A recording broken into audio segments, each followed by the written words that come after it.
오늘은 요한계시록 12장, 13장, 14장 석 장을 살펴보는 시간입니다. 요한계시록 13장을 보면 사도 요한이 본 환상이 기록되어 있습니다. 한번 그림을 보면 좋겠는데요. 바다에서부터 어떤 짐승이 올라오고 또 연이어에서 땅에서부터 짐승이 올라오게 되는데, 이 짐승은 우상에게 경배하지 아니하면 죽이는 모습을 보여줍니다. 성도들을 미혹하고 특히 이마나 오른손에 짐승의 표를 받지 아니하면 매매도 할 수 없게 한다고 하는 그런 무시무시한 이야기가 그려지고 있습니다. 치워도 되겠습니다. 요한계시록을 읽을 때 이 말씀을 미래적 관점으로, 예언적 관점으로 이 말씀을 바라보게 된다고 한다면, 결국 이 이야기는 미래의 어느 시기에, 종말의 때에 사람들을 핍박하고 특히 예수님 믿는 사람들을 핍박하고 죽이기까지 하는 그런 무서운 존재인 짐승이라고 하는 존재가 나타날 것을 예언하는 말씀이 될 것입니다. 지금까지 우리가 잘 살고 있었던 우리들의 일상이 다 깨어져 버리고 짐승에 의해서 고통받는 시기가 올 것이라고 하는 이 예언은 수많은 사람들을 공포에 떨게 만들기에 충분합니다. 그러면 만일 이런 시기가 온다고 한다면 우리는 어떻게 할 것인가? 그렇다고 한다면 순교를 각오하더라도 우리들의 이마나 오른손에 짐승의 표를 받는 것은 거부해야 되는 것이라고 그렇게 설교하곤 합니다. 왜냐하면 짐승의 표를 받아 지옥에 가는 것보다 그것을 거부하고 항거하면서 순교하는 것이 훨씬 더 낫기 때문에, 만일 이런 짐승이 나타나서 이런 짐승의 표를 받게 만든다고 한다면 목숨을 걸고 항거해야 된다고 하는 그런 주장들을 우리 주변에서 많이 들으실 수가 있을 겁니다. 그런 주장들을 많이 들어보셨습니까? 고개를 끄덕이시는 걸 보니까 많이 들어보신 것 같습니다. 그러면 그 짐승이 언제 나타날 것인가? 666이라고 하는 숫자를 가진 짐승이 나타나서 매매를 하지 못하게 한다고 하는데, 그 짐승이 언제 나타날 것인가? 수많은 사람들이 이렇게 주장을 했습니다. 또 한번 그림을 보여주시면 좋겠는데요. 짐승, 적그리스도, 사탄을 의미하는 이 666이라고 하는 것은 RFID 칩이 내장된 카드를 의미한다. RFID라고 하는 것은 무선 재고관리 시스템입니다. 그런 칩이 내장된 카드가 도래하는 것은 바로 적그리스도가 온 것이고, 아니면 베리칩이라고 하는 조그마한 칩을 사람의 몸에 심어 넣는 것이 그 짐승의 표를 받는 것이라고 그렇게 말하기도 합니다. 원래 이 베리칩이라고 하는 것, 파지티브 아이디라고 하는 것은 애완용 동물이나 가축 관리를 위해서 삽입했던 그런 전자 인식표에 해당하는 것인데, 사람들에게도 사용을 허가해서 지금 난리가 난 겁니다. 이것을 사람들에게 심도록 그렇게 미국 FDA에서 승인을 했는데, 이런 것을 맞으면 우리가 짐승의 표를 맞는 것이니까 절대로 거부해야 된다 이야기하고 있고, 지금은 한물 가기는 했습니다마는 666 바코드라고 하는 것, 바코드도 666에 해당하고 QR 코드라고 하는 것도 666에 해당한다고 해서 이런 것들을 사용해서도 안 되고 받아서도 안 된다고 하는 그런 주장들을 여러분들이 많이 들어보셨을 거라고 생각을 합니다. 이제 지금은 이런 주장들은 아주 우리 기독교계에 아주 널리 퍼져 있는 그런 내용인데요. 이런 이야기들이 널리 퍼지게 된데 아주 많은 공헌을 한 사람이 누구냐면 우리가 잘 아는 송명희 시인입니다. 나 가진 재물 없으나 나 가진 지식 없으나 하나님이 있기 때문에 예수님을 믿기 때문에 공평하신 하나님이라고 했던 그 송명희 시인이 쓴 소설 가운데 하나가 표라고 하는 제목의 소설이 있습니다. 이 표라고 하는 제목의 소설 내용이 뭐냐면 바로 요한계시록 13장의 이야기를 가지고 소설을 만든 겁니다. 마지막 때에 짐승이 나타나서 우리들에게 짐승의 표를 맞게 할 텐데 그것이 바로 바코드이기도 하고 베리칩이기도 하고 RFID라고 하는 걸 맞게 하는데 이걸 맞게 되면 우리가 지옥에 가게 되니까 절대로 맞아서는 안 되고 거부해야 하고 순교를 각오해야 된다고 하는 것을 설명하고 있는 책이 바로 송명희 시인의 표라고 하는 소설입니다. 한국에서뿐만 아니라 미국에서도 이런 비슷한 소설이 나왔는데요. 팀 라헤이, 제리 젠킨스라고 하는 소설가들이 쓴 Left Behind라고 하는 소설이 있습니다. 그 책이 여러 권으로 아주 대하 소설처럼 그렇게 만들어져서 뉴욕 타임스 베스트셀러에 한참 동안 베스트셀러로 팔린 그런 소설이 있는데 그 가운데 제8장에 마크라고 하는 그런 제목의 책이 있는데 그 내용도 역시 똑같은 내용입니다. 요한계시록 13장의 이야기를 들어서 마지막 날에 이런 짐승의 표를 우리가 받으면 안 되고 우리는 이런 것들이 시행된다고 하더라도 절대로 거부해야 된다 하는 그런 내용들이 소설로도 많이 나와 있어서 아마 우리 교인들 가운데 이런 주장들을 많이 들어보았을 것이라고 생각이 들고 또 우리 주변에서도 막 전단지를 통해서 이런 거 맞지 말라고 하는 그런 전단지들도 집에 많이 배포되었을 것이고 또 길거리에 나가다 보면 한옥마을만 가도 거기에 가도 사람들이 나와서 관광객들에게 제발 베리칩 맞지 마세요 하면서 전도하는 사람들의 모습들을 볼 수가 있을 겁니다. 한마디로 이런 주장들은 엉터리 주장입니다.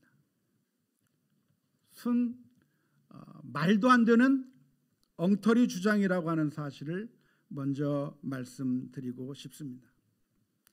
666이라고 하는 것, 요한계시록 13장에서 짐승의 표를 666이라고 했는데 그것을 RFID나 베리칩이라고 주장하는 것은 전혀 정당한 근거가 하나도 없습니다. 우리가 기독교 2000년의 역사 가운데 666이라고 하는 것을 이것이 666이다라고 말해왔던 것들이 정말 많습니다. 2000년의 기독교 역사 동안에 이게 666이라고 말해져 왔던 것들의 예를 제가 불러드리겠습니다. 666이 무엇이냐? 로마 제국이 666이다. 네로 황제가 666이다. 천주교가 666이다. 교황이 666이고 16세기 17세기의 인도주의적 박해 단체였던 프리메이슨이 666이고 이스라엘의 수상이 666이며 이슬람의 지도자가 666이고 락앤롤 이런 하드락 음악이 666이고 펑크 뮤직이 666이고 보드카 술이 666이고 에너지 드링크 몬스터가 666이고 히틀러가 666이고 유엔이라고 하는 기관이 666이고 미국의 대통령이 666이고 워싱턴에 있는 기념탑이 666이고 유럽연합이 탄생했는데 그 유럽연합이 666이고 김일성이 666이고 인터넷이 666이고 컴퓨터가 666이고 RFID, 베리칩, 바코드, QR 시스템 이런 것들이 다 666이다. 지금까지 주장해 왔습니다. 지금까지 역사적으로 666이라고 지목된 것들의 공통점이 뭘까요? 다 마음에 안 드는 것들은 다 666이라고 붙인 거죠. 이렇게 마지막 날에 나타날 666에 대해서 이렇게 무엇이다라고 말하는 것 자체가 아무런 근거가 없을 뿐만 아니라 잘못된 관점에서 비롯된 것인데요. 사실 요한계시록이라고 하는 것을 바라볼 때 우리가 요한계시록을 어떻게 보느냐가 아주 중요합니다. 우리가 요한계시록을 볼 때 주로 어떻게 보냐면 이 요한계시록이라고 하는 것은 미래에 일어날 어떤 일들에 대해서 예언해 주는 책이라고 보는 관점이 있습니다. 그걸 바로 가르쳐서 미래적 관점 혹은 예언적 관점이라고 말할 수 있는데, 그렇게 예언적 관점으로 바라보는 것은 잘못입니다. 그럼 어떤 관점으로 요한계시록을 바라보아야 되는가? 요한계시록을 바라볼 때 요한계시록을 거울로 바라봐야 됩니다. 거울이라고 하는 것이 어떤 기능을 가지고 있습니까? 우리 자신을 보게 만들어주는 것이죠. 오늘 교회에 오기 위해서 옷을 차려입고 화장을 하고 여러분들은 어디 앞에 섰습니까? 거울 앞에 섰습니다. 혹시라도 내가 옷 입은 것이, 내가 화장한 것이 어디 잘못된 것은 없을까? 내가 나를 볼 방법이 없기 때문에 거울 앞에 서면 내 자신을 볼 수 있기 때문에 우리는 거울 앞에 서게 되는 겁니다. 근데 요한계시록이 무엇이냐면 하나님께서 우리들에게 보여주시는 영적인 거울입니다. 우리 인생들은 우리가 만나는 현실만이 눈앞에 보입니다. 우리가 만난 그 어려운 일들만이 눈앞에 보입니다. 그래서 그 현실만을 바라보고 고통스러워하고 현실만을 바라보고 정말 무너져 버릴 수밖에 없는데, 그런 우리 성도들을 향해서 하나님께서 영적인 상황을 보여주는 거울을 비추어 주신 겁니다.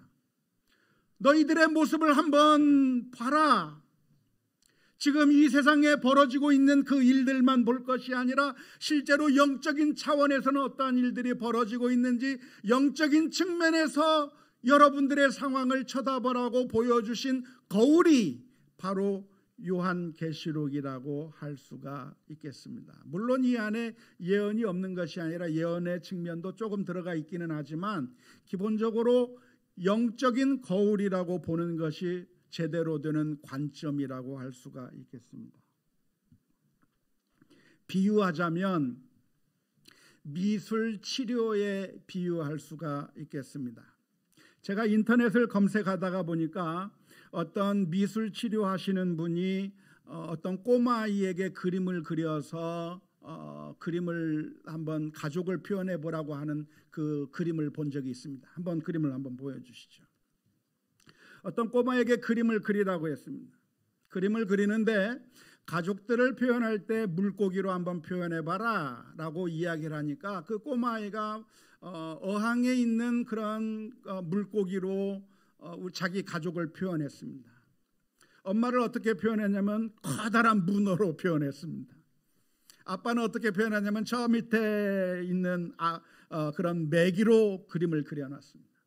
막내 동생은 조그마한 문어, 둘째 동생은 위에 떠 있는 물고기, 그리고 나 자신은 수초에 가려져서 판절만 빼꼼 보이는 꽃게로 그려 놓았습니다. 장현정 미술치료 전문가가 상담했던 내용 중에 하나인데요. 이 꼬마아이가 자기 가족을 표현할 때 왜 이렇게 그렸을까요? 장현정 미술치료 전문가는 이렇게 이야기를 합니다. 엄마를 문어로 그려놓은, 큰 문어로 그려놓은 것은 엄마가 정말 자기 집안의 모든 것들을 다 간섭하고 다 주물르면서 모든 것을 다 참견하는 오지랖 넓은 엄마의 모습 때문에 저렇게 그렸다는 거예요. 아빠는 왜 저렇게 그렸는가? 집안일에 별로 관심이 없고 자기 세계에 빠져있는 그런 매기의 모습으로 아빠를 그려놓은 것이죠. 다른 것들 뭐 설명할 수 있겠지만 자기 자신을 왜 꽃게로 그려놓았는가?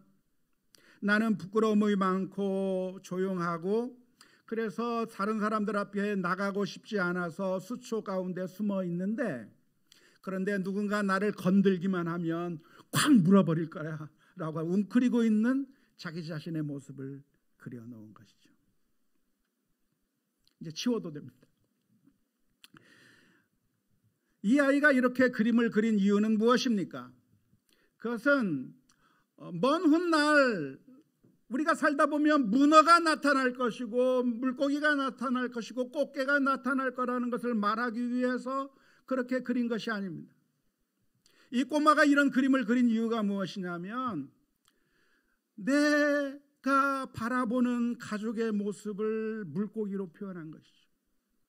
아, 엄마는 이런 모습이구나, 아빠는 저런 모습이구나, 나는 어떤 모습이구나라고 하는 것을 그려놓은 것이라고 할 수가 있는데요.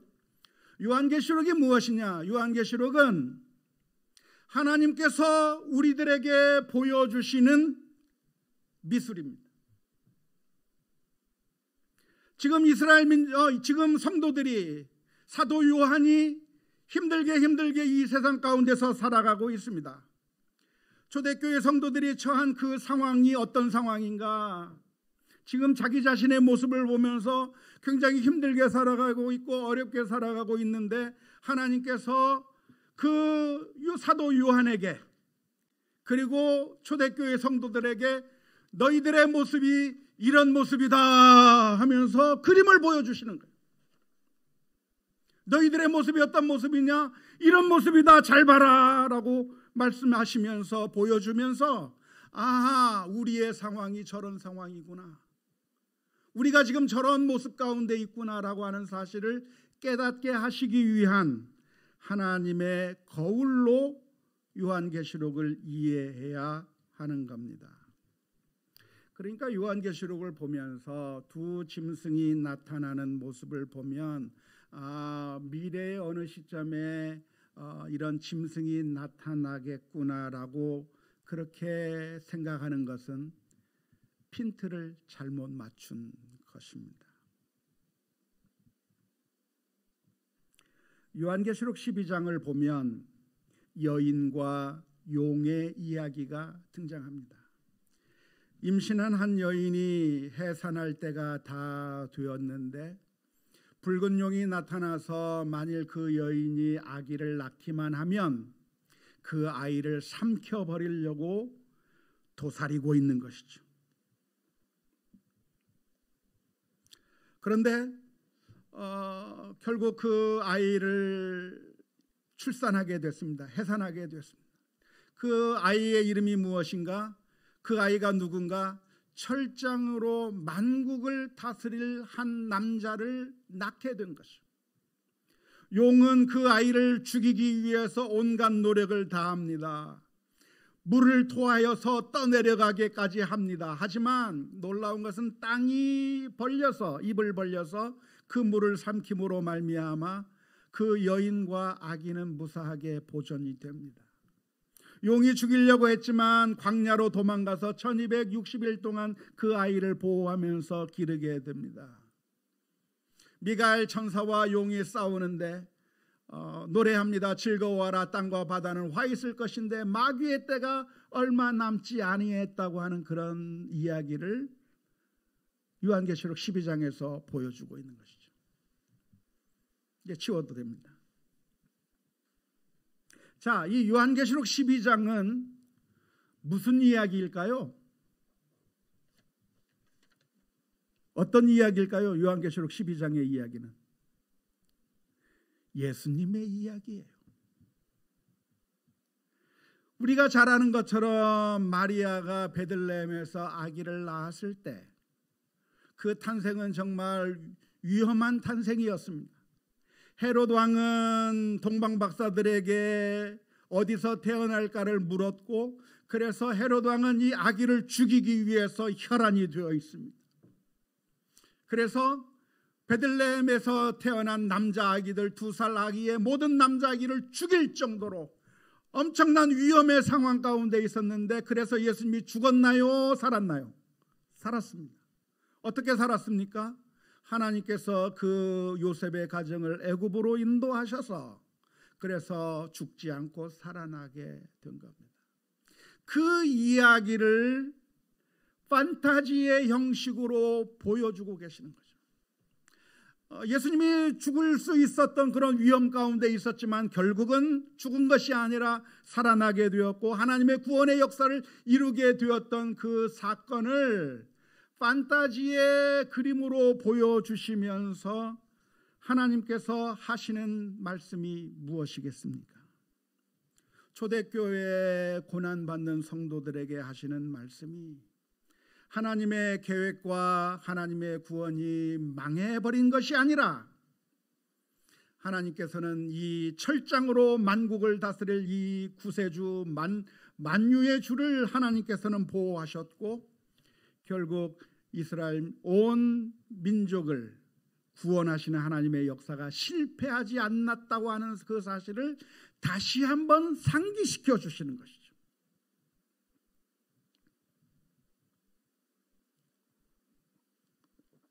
이제 요한계시록 13장에 한번 가보겠습니다. 요한계시록 13장에 가면 짐승 두 마리가 등장합니다. 한 마리는 바다에서 올라온 짐승이고 또 한 마리는 땅에서부터 올라온 짐승인데 용이 능력과 보좌와 큰 권세를 짐승에게 주어서 그 짐승이 각 민족과 백성들을 다 다스리고 그래서 모든 사람들을 다 죽이기도 하고 신성모독을 하기도 하고 그리고 이 짐승이 오른손이나 이마에 짐승의 표를 받지 아니한 사람들은 죽이기도 하고 온 세상을 지배하는 모습의 이야기가 등장합니다. 자, 이제 지워도 되겠습니다. 여기서 말하고 있는 이 두 짐승은 무엇을 이야기하는 걸까요? 그러니까 우리가 마지막 때가 되면 짐승이라고 불리는 그런 무시무시한 존재가 나타날 것이라고 하는 것을 예언해 주고 있는 것이 아니라 지금 초대교회 성도들이 만나고 있는 상황을 짐승으로 상징해서 알려주고 있는 거예요. 지금 초대교회 성도들이 살아가고 있는 이 상황이 어떤 상황인가? 성도들은 지금 박해를 당하고 있고 초대교회가 지금 힘들고 어려운 고난 가운데서 힘들게 살아가고 있다고 하는 그 사실을 그려주고 있는 겁니다. 이 짐승들이 엄청난 파워를 가지고서 권세를 가지고서 복종을 일삼고 있는데 그 복종을 일삼고 있는 그 상황 가운데서 지금 우리가 살아가고 있구나라고 하는 사실을 보여주고 있는 것이죠. 오른손이나 이마에 짐승의 표를 받는다고 하는 것은 무엇을 의미할까요? 이것은 원래 유태인들의 복장을 보면 어느 정도 이해할 수가 있습니다. 정통 유대인들의 복장을 보면 이런 식의 모습을 갖추고 있습니다. 머리에는 시커먼 성구함이 달려 있는데요. 히브리 말로 테필린이라고 하는 것을 머리에 매달아 두었습니다. 그리고 손에는 검은 띠를 띠고 있습니다. 테필린이라고 하는 것은 성구함이라고 번역할 수가 있겠는데 안타깝게도 우리 한국말 성경에서는 뭐라고 번역했냐면 경문이라고 번역을 했어요. 마태복음 23장 5절에 사람에게 보이고자 사람들이 경문의 띠를 넓게 하며 옷수를 길게 하고라고 하는 말로 번역을 해놨는데 참 이런 번역은 순 엉터리 번역이죠. 하나마나한 번역이에요. 경문이라고 하는 말을 알지도 못하는 단어인데 그런 말로 번역하면 누가 이해를 하겠습니까? 순 엉터리 번역이죠. 번역을 하려면 뭐라고 번역하는 게 좋겠습니까? 성구함으로 번역하면 쉬운데 왜 경문이라고 번역했는지 알다가도 모를 일이에요. 아무튼 유대인들은 이 성구함이라고 하는 테필린을 머리에 이마에 메어 달고 있습니다. 그런데 이렇게 메고 있는 이유가 무엇일까요? 그것은 바로 신명기 6장 8절의 말씀 때문에 그렇습니다. 신명기 6장 8절에서 내 미간에 붙여 표를 삼으라고 명령하고 있기 때문에 거기다가 미간에 붙이고 이마에 붙이고 표를 삼았는데 그 성구함 속에 들어있는 내용이 뭘까요? 신명기 6장 4절 5절 말씀을 넣어서 그 안에 넣어놓은 겁니다. 이스라엘아 들으라, 우리 하나님 여호와는 오직 유일한 여호와시니 너는 마음을 다하고 뜻을 다하고 힘을 다하여 내 하나님 여호와를 사랑하라 라고 하는 말씀을 적어서 이마에다 붙이고 다니는 게 바로 유대인들의 모습입니다. 팔에다 띠를 띠고 있는 것도 다 그런 의미로 띠고 있는 겁니다. 그런데 짐승이 나타나서 그런 성구함 띄어버리고 여호와 하나님을 사랑하라고 하는 그 성구함을 띄어버리고 뭘 붙이라고? 짐승의 표를 이마에 붙이라. 다시 말하자면 하나님 섬겨봤자 아무 의미 없다. 예수님 믿어봤자 아무 소용없다. 이 세상에서 살아나려면 사탄에게 복종하고 이 세상 권력에 복종해야 먹고 살 수 있는 것이지, 이 세상의 권력에 복종하지 않으면 너희들은 죽을 테니까 내 명령을 듣고 살아라고 하는 그런 의미의 그 짐승의 표를 머리에 붙이라고 하는 이야기입니다. 그러니까 이것은 바코드나 RFID나 베리칩이나 하는 것을 붙이는 것을 의미하겠습니까? 아니면 하나님을 섬기지 말고 이 세상 악에 순종하며 살라고 하는 영적인 의미를 전달하는 거겠습니까? 영적인 의미를 전달하는 것이죠. 뿐만 아니라 짐승들에게는 인을 찍어서 소유주가 누구인가를 밝히고 있는 것인데, 하나님에게 속했다고 하는 그 인을 띄어버리고 짐승에게 속하게 되는 인을 붙여야 살 수 있다고 하는 그 말을 하는 것에 대해서 실제로 중요한 것은 무엇인가를 우리가 신체에 심었느냐 말았느냐 그게 중요한 것이 아니라 우리가 예수 그리스도를 영접하고 하나님에게 속하는 것이 중요하다고 하는 사실을 우리가 기억해야 될 줄로 압니다. 우리는 어떻게 하나님의 자녀가 됩니까? 어떻게 우리는 하나님에게 속한 사람들이 될 수 있습니까? 요한복음 1장 12절의 말씀에 보면 이렇게 기록합니다. 영접하는 자, 곧 그 이름을 믿는 자들에게는 하나님의 자녀가 되는 권세를 주셨습니다. 우리가 문자적으로 어떤 표를 붙여야 하나님의 자녀가 되는 것이 아니라 예수 그리스도를 영접하면 하나님의 자녀가 되는 것이고, 예수 그리스도를 영접하면 하나님의 주님의 인을 받는 것이 되는 것이지, 그게 아닌 어떤 것을 사용한다든지 사용 안 한다든지 하는 것이 중요한 것이 아니라고 하는 것을 기억해야 할 것입니다. 아무튼 계시록 13장에서 전달하려고 하는 그 메시지가 무엇일까요? 두 짐승이 나오는 이 그림을 통해서 지금 현재의 상황이 마치 짐승이 나와서 설치고 있는 것 같은 그런 상황에 살고 있다고 하는 것을 거울로 우리들에게 비추어 주셨는데, 이 거울을 통해서 우리들에게 깨닫게 하시려고 하는 주님의 메시지가 무엇이겠습니까? 그것은 이 짐승들이 아무리 날뛴다고 하더라도 이 짐승들이 무한대로 설칠 수 있는 것이 아니라 이들의 기간은 정해져 있다. 얼마 가지 않아서 끝날 것이다 라고 하는 것을 말씀해 주고 있을 뿐만 아니라 요한계시록 14장에 넘어가면서 말씀해 주듯이 아무리 짐승의 세력이 크다고 할지라도 결국은 짐승이 승리하는 것이 아니라 누가 승리합니까? 하나님이 승리하신다는 것이죠. 요한계시록 14장의 그림을 한번 보겠습니다. 짐승이 지나간 후에 어린 양은 시온산 위에 서 있습니다. 하나님의 보좌와 24장로들 앞에서 14만 4천 명이 하나님 앞에 찬양을 울리는데, 큰 우레소리, 맑은 물소리, 검은 고 타는 소리와 같은 노래를 부릅니다. 그때 천사 하나가 나타나서 말합니다. 모든 민족에게 전할 영원한 복음. 복음이 뭐죠? 기쁜 소식이죠. 모든 사람들에게 전할 기쁜 소식이 있는데 심판의 시간이 왔다. 짐승들이 끝까지 영원히 설칠 수 있는 것이 아니라 하나님께서 그들을 심판하실 때가 왔으니 이제는 하나님께 영광을 올려드려라고 노래합니다. 두 번째 천사가 나타나서 노래합니다. 큰 성 바벨론이 무너졌도다.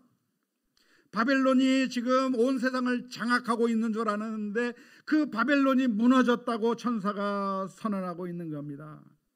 세 번째 천사가 나타나서 무슨 이야기를 합니까? 이마에 표를 받으면 하나님의 진노의 포도주를 받을 것이고, 그리고 지금 이후로 주 안에서 죽는 자들은 복이 있도다. 신앙생활 하다가 고통을 당해서 죽어도 그걸로 실패가 아니라 지금 이후로 주 안에서 죽는 자들은 복이 있는 것이고 하나님께서 귀하게 보시고 돌보실 거라고 하는 메시지를 하고 있는 것이고, 또 다른 천사가 나타나서 이제 때가 되었으니 낫을 휘둘러 이제 거두소서.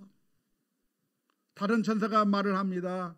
이제 진노의 포도주를 포도틀에 던지니 모든 피가 1600 스타디온에 퍼진다고 하는 그런 노래를 이야기하고 있는데, 이런 이야기를 통해서 전달해주고 있는 메시지가 무엇입니까?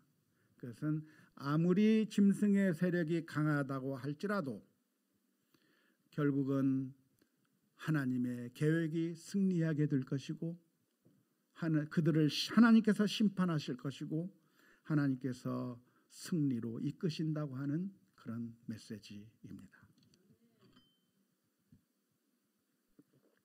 없애주셔도 좋겠습니다. 짐승이 무소불위의 권력으로 위협하는 것 같은 그런 상황을 당했다고 할지라도 우리 크리스찬들은 어떻게 살아야 하는가? 그거에 대한 대답을 요한계시록에서 말씀해 주고 있습니다. 첫 번째 대답은 아무리 세상의 위협이 무섭다라 할지라도 짐승에게 굴복하며 살 것이 아니라고 말씀해 주고 있습니다. 이 세상의 위협 앞에 굴복하며 살 것이 아니라고 말씀해 주고 있습니다. 두 번째로 말씀해 주시고 있는 것이 있는데 그것이 무엇이냐면 아무리 이 세상의 위협이 강하다고 할지라도 그 이 세상의 위협에 맞짱 떠서 그들과 싸울 것이 아니라고 말씀해 주고 있습니다. 요한계시록을 가만히 읽어보면 자 지금 저기 무서운 짐승이 나타났으니까 저기 저 무서운 세력이 있으니까 성도들아 너희들 그렇게 가만히 있지 말고 무장을 해서 저 짐승과 싸워라 라고 권면하고 있지 않습니다. 이 세상 정권과 싸워서 그들을 장악하고 그들을 이겨야 된다고 말씀하고 있지 않습니다. 그러면 요한계시록에서 들려주는 메시지가 무엇입니까? 지금 엄청난 고통 가운데 있는 성도들에게 들려주시는 메시지가 무엇입니까? 그들과 싸워서 이기라고 하는 말씀을 하시는 것이 아니라 믿음을 지켜라, 인내하며 살라고 가르쳐주고 있습니다. 요한계시록 14장 12절 말씀입니다. 성도들의 인내가 여기 있나니 그들은 하나님의 계명과 예수에 대한 믿음을 지키는 자니라. 고난을 당할 때 우리는 어떻게 살아야 되는가? 우리에게 고난을 주는 바로 그 악한 세력들, 짐승의 세력들과 맞짱 떠서 싸워서 극복해서 우리의 권리를 차지하고 우리의 신앙의 자유를 차지하고 우리가 승리하며 나갈 것을 성경에서 가르쳐 주는 것이 아니라 인내하며 믿음으로 하나님에 대한 신앙, 그리스도에 대한 신앙을 버리지 말고 살아가라 라고 말씀해 주고 있는 것이죠. 안타깝게도 우리 성도들은 복음을 많이 오해해 왔습니다. 복음이라고 하는 것은 종종 정치적인 언어로 표현이 돼 왔습니다. 지금 이 세상에 황제가 있는데 복음이 무엇입니까? 이 세상의 황제가 진짜 황제가 아니라 하나님이 왕이시고 하나님이 주이시고 예수님이 우리의 만왕의 왕이시라고 하는 그런 믿음의 고백을 하는 것이고, 이 로마 제국이 아니라 하나님의 나라가 우리가 추구해야 될 나라라고 하는 사실을 성경에서 이야기해 주고 있기 때문에 복음의 메시지는 정치적인 메시지로 항상 들려지게 되어 있습니다. 그래서 수많은 사람들이 오해해버렸습니다. 아, 신앙이 무엇인가 정치적인 운동이구나 라고 오해를 한 것이죠. 그래서 예수님께서 5천 명에게 떡을 먹이셨을 때, 그때 이스라엘 민족들은 흥분하기 시작했습니다. 예수님께서 광야에서 5천 명의 사람들에게 떡을 먹이시는 그 장면을 보고서 이스라엘 민족들은 생각을 했습니다. 야, 이제야말로 다윗의 나라가 회복되었구나, 다윗의 왕조를 재건할 때가 되었구나라고 생각을 했습니다. 그 옛날 모세가 우리를 애굽 땅에서부터 인도해내서 우리를 하나님의 백성으로 만들어 주셨는데, 예수님께서는 제2의 모세가 되어서 만나를 내려주었던 모세처럼 예수님께서 우리에게 떡을 주시는 것이니까, 예수님께서 제2의 모세가 되어서 우리를 해방시키시고 우리를 저 압제로부터 구원하시고 로마의 압제로부터 우리를 구원하실 분이 바로 예수님이시구나라고 하는 사실을 생각하게 되었고, 그래서 예수님 주변으로 몰려들기 시작했습니다. 거기서 나면하면 안 돼요. 예수님 주변으로 몰려들면서 예수님을 임금 삼고 쿠데타를 꿈꾸기 시작했습니다. 그때 예수님께서 그 사람들을 보면서 고맙다 너희들아, 네가 내 마음들을 다 아는구나 하면서 그들과 함께 쿠데타를 도모하신 것이 아니라 예수님께서는 그들을 피하여 숨으셨습니다. 그리고 예수님께서 말씀하셨습니다. 저들이 나를 찾는 까닭은 표적을 본 까닭이 아니라 떡을 먹고 배불렀기 때문이다. 복음을 오해하고 있구나. 예수님께서는 이 세상을 정복해서 하나님이 다스리는 그런 나라를 쿠데타로 일으키려고 하지 않으셨습니다. 마지막에 빌라도의 재판장 앞에서 네가 유대인의 왕이냐? 라고 묻는 그 빌라도의 질문 앞에 예수님께서는 내가 유대인의 왕이라고 말씀하셨지만 그 빌라도 앞에서 이런 말씀을 덧붙이셨습니다. 그러나 내 나라는 이 세상에 속한 것이 아니다. 하지만 지금까지 수많은 성도들이 신앙생활을 하면서 복음을 오해하였습니다. 복음을 어떤 식으로 오해했냐면, 십자가의 방법으로 믿음을 지키고 인내하며 하나님의 자녀로 살아가는 것이 복음인데, 그 복음을 오해해서 우리가 악의 세력을 무찌르고 악의 정권이 있다고 한다면 타도해버리고 우리가 하나님의 나라를 무력으로 이룰 수만 있다고 한다면 그게 복음일 것이라고 오해하였습니다. 그 대표적인 것이 바로 십자군 운동입니다. 십자군 운동에 대해서 아마 세계사 시간에 공부를 했을 거라고 생각이 드는데요. 십자군 운동이라고 하는 것은 1095년부터 1492년까지 약 400년 동안 기독교와 이슬람 교도들이 싸웠던 전쟁이 십자군 전쟁입니다. 유럽에 있는 크리스찬들은 너무나도 마음이 아팠어요. 왜냐하면 저 성지 팔레스타인이 바로 회교도들, 이슬람 교도들에 의해서 지배당하고 있었기 때문에 그렇습니다.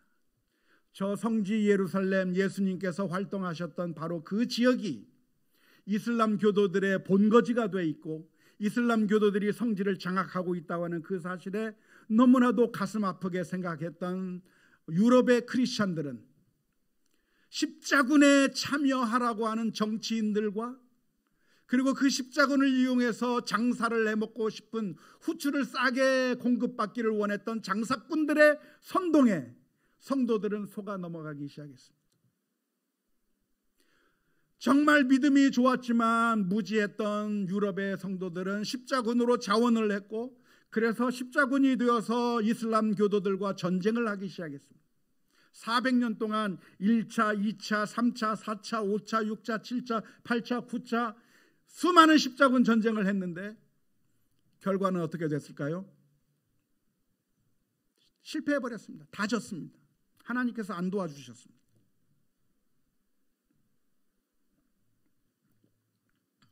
무력으로 복음을 확장시키고 무력으로 이슬람교도를 없애버리고 하나님을 섬기는 사람들만 사는 세상을 만들겠다고 했던 그 십자가 운동은 복음적이고 신앙적인 운동처럼 생각이 되었지만 사실은 정치인들과 장사꾼들의 그 속임수에 노란한 어리석은 성도들의 움직임이었을 뿐입니다. 무력으로 복음을 확장시키거나 무력으로 복음의 방해 요소를 제거하는 것은 결코 성경적인 방법이 아닙니다. 유진 피터슨 목사님은 이렇게 이야기를 했습니다. 폭력적인 세상에 상당 기간 살게 되면 우리도 폭력적인 수단을 사용하기 쉽다. 특히 우리의 대의 명분은 옳고 상대방이 악하다고 하는 사실을 알 때 더욱 그렇다. 폭력적인 수단을 사용하기가 쉽다. 뜨거운 열심이 있을 때 그럴 위험이 더욱 크다. 사도 요한은 인내하라는 권면을 주면서 거기에다 폭력에 호소하지 말라고 하는 경고를 달고 있다. 그렇게 하는 것은, 즉 폭력에 호소하는 것은 겁이 나서 순순히 응하는 것 못지않게 나쁜 것이다. 우리 예수님이 우리도 얼마든지 처할 수 있는 한 폭력적인 장면에서 내 검을 도로 집에 꽂으라. 검을 가지는 자는 다 검으로 망하느니라고 말씀하지 않았던가. 적을 죽이는 것은 바다 짐승이 문제를 해결하는 방식이다. 그것은 우리의 방법이 아니다. 우리에게 속한 것은 인내와 믿음이다. 멋있는 말입니까? 제가 하면은 별로 멋이 없는데 유진 피터슨이 하니까 멋있어 보이네. 사랑하는 성도 여러분, 지금 우리가 살고 있는 이 시기는 1세기 성도들이 살던 그 시기와 크게 다르지 않습니다. 짐승이 바다에서 올라오고 땅에서 올라오는 그런 환상을 보여주는 것에서 알 수가 있듯이 우리를 위협하는 세력은 전방위적으로 존재하고 있습니다. 이것이 너무 힘들면 이것을 피하면 괜찮을까? 아니에요. 이 엄청난 고통의 자리에서 내가 피해버리면, 이곳을 떠나버리면 행복한 곳이 있을까? 그렇지 않아요. 속세를 다 버리고 저 산속에 들어가서 돌을 닦으면 아무 문제 없을까? 그게 아니에요. 환상에서 보여주는 것처럼 그 짐승은 바다에서도 나오고 땅에서도 나오고 전방위적으로 막 나오는 거예요. 그러면 이런 상황 가운데서 우리는 어떻게 살아야 할 것인가? 이 악한 세력에 복종하며 살아야만 짐승의 표를 받아서 짐승에게 복종하고 악에게 복종하고 그래야만 겨우 먹고 살 수 있고 매매를 할 수 있고 그래야만 겨우 입에 풀칠하면서 살 수 있을 거라고 우리를 위협하고 있는 그런 상황 가운데서 우리는 어떻게 살 것인가? 수많은 사람들이 정말 그런가 보다 하고 이 세상의 방식에 굴복해 버립니다. 하지만 오늘 요한계시록에서 말씀해 주고 있는 내용은 그렇게 살 것이 아니고 믿음을 가지고 하나님을 신뢰하고 예수 그리스도의 방법대로 살라고 말씀해 주고 있는 줄로 믿습니다. 그러다가 짐승의 위력이 너무나도 커서 그래서 매매를 못하게 되는 상황이 있을 수도 있겠고, 그러다가 죽임을 당할 수도 있겠지만, 그렇게 믿음을 지키다가 순교를 하더라도 그 삶이 개죽음이 아니라, 그 죽음이 개죽음이 아니라 오늘 선언해 주시는 말씀이 무엇입니까? 지금 이후로 주 안에서 죽는 자들은 복이 있도다. 그러므로 믿음을 지키고, 그러므로 인내하며, 힘들고 고달퍼도 믿음을 가지고 살라, 그 말이에요. 도망갈 것도 아니고 굴복할 것도 아니고 믿음을 가지고 살라. 왜냐?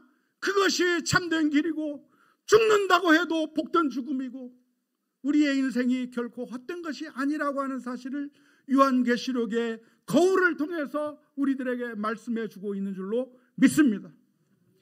그 요한계시록의 거울 가운데 나타난 예언의 요소가 무엇입니까?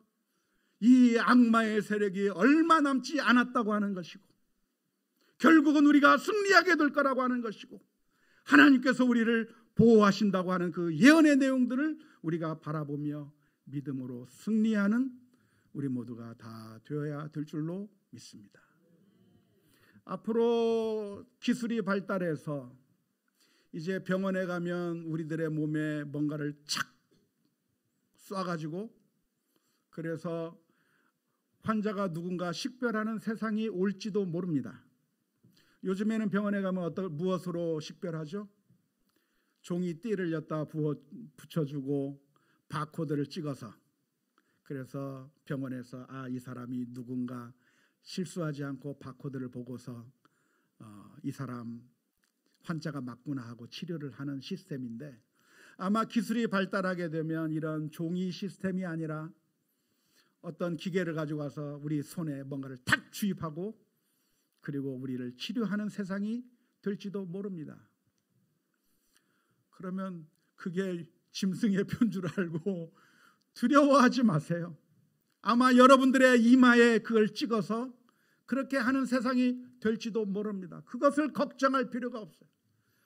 여기서 말씀하고 있는 것은 그런 물리적인 표를 받는 것을 금하는 것이 아니라, 아무리 힘들고 어려워도 예수 그리스도에 대한 믿음을 포기하지 말고 인내하며 믿음으로 살아가야 한다는 것을 말씀해 주고 있다고 하는 사실을 기억할 수 있기를 주님의 이름으로 축원합니다.